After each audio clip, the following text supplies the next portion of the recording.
So one of the final things you need to do when setting up your machine when you first receive it is placing the deflector on the back of the unit. What this does is ensure that the hot air that is coming out from the refrigeration deck doesn't hit the back of the wall and go back into the machine. We want to get that hot air out as much as possible. So this just deflects the air up and away from the machine. And that's also roughly the space that you need off from a wall. You don't want the machine being hard up against the wall because it won't be able to breathe effectively. So this is really important to ensure that you install this.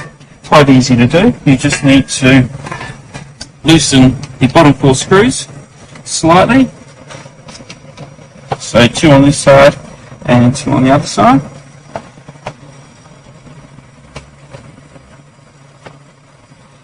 Once that is loosened, you just simply slot it on both sides and tighten those screws back up again. Once all 4 are tightened, that's basically installed. And again, just deflecting that hot air up and over away from the machine itself.